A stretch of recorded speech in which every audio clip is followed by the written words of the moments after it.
जिस तरह से बिलावल साहब तनकीद कर रहे हैं, 2024 के इलेक्शन से पहले भी इसी तरह की तनकीद देखती थी ना मैं PMLN के खिलाफ, तो फिर उसके बाद वहां पर हुकूमत भी उनकी बनवाई।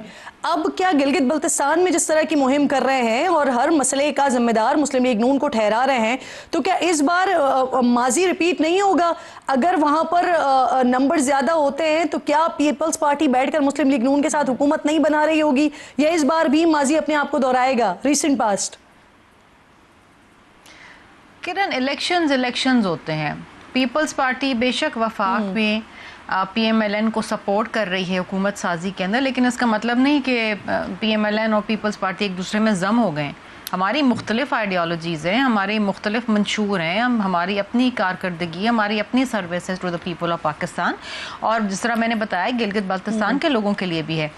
हम ये समझते हैं, और हमें, आप अगर बिलावल भुट्टो जरदारी साहब के जलसे देखें, शिगर में देखें, हुंजा में देखें, आज गिलगित के अंदर देखें कि द मेमोथ क्राउड्स, आप मतलब ये मीडिया की आंख से तो कोई चीज छुपी नहीं है ना। आप लोगों के जज्बात देखें, लोगों की बातें सुने और लोगों का वहां पर जुम्मे गफीर देखें, तो अगर इसमें कोई दो राय नहीं है, बड़े जलसे कर रहे हैं, बड़ी तादाद में आवाम निकल रही है, लेकिन जो मैं सवाल कर रही हूँ बुनियादी उसका जवाब आप नहीं दे रहे। अच्छा, मुझे ये बता दें जी, मुझे एक सवाल और, फिर मैं शफी जान साहब की तरफ सवाल लेके जाऊंगी। आपका बुनियादी सवाल ये है कि क्या हम PMLN के साथ बैठेंगे?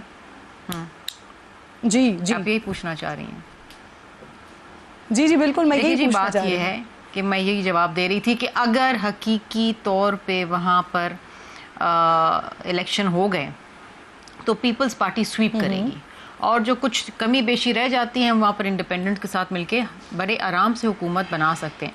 लेकिन इस वक्त हो क्या रहा है, पूरी पंजाब पुलिस वहाँ पर पहुंची हुई है, वफाकी वुज़रा पहुंचे हुए हैं, ना जाने कौन कौन से प्रोजेक्ट्स अनाउंस हो रहे हैं जो पिछले 2-2.5 साल में उनको याद नहीं आए, वो आज याद आ गए इलेक्शन के टाइम के ऊपर। मियाँ साहब पहुंच गए, ना जाने कौन कौन पहुंच गए, कितने वफाकी वजीरों का और कितने PMLN स्टॉलवर्ड्स का मैं नाम लूँ, और कितने लोग जो TV पे आके बैठ के इलेक्शन गिलगित बल्तिस्तान में हो रहे हैं, मवाजना हो रहा है कराची और लाहौर का। मतलब ये अजीब व गरीब बात है। आप ये बताएं कि आपने गिलगित बल्तिस्तान के लोगों के लिए क्या किया है, हम बताएंगे हमने क्या किया है। गिलगित में हो क्या रहा है वैसे? क्या धांधली हो रही है वहां पर? लाहौर का मवाजना लेके बैठ गए। आपको नहीं लगता ये धांधली है? आपको नहीं लगता कि इलेक्शन की जो वोटर लिस्ट है वो चेंज की गई? आपको नहीं लगता कि ये धांधली है? आपको नहीं लगता कि वफाकी वज़रा वहाँ पर बैठे हुए हैं और प्रोजेक्ट्स पे प्रोजेक्ट्स अनाउंस कर रहे हैं? ये प्री पोल रिगिंग नहीं, बिल्कुल गिलगित बल्तिस्तान की आवाम होगी, लेकिन ये इलेक्शन में ऐसा होता नहीं है। अगर ऐसा जनरल इलेक्शन में हो तो वो मेंबर्स डिस्क्वालीफाई हो जाएं। मतलब ये किसी भी मौजूद माशरे में किसी भी इलेक्शन में आप देखें कि एक दफ़ा इलेक्शन शेड्यूल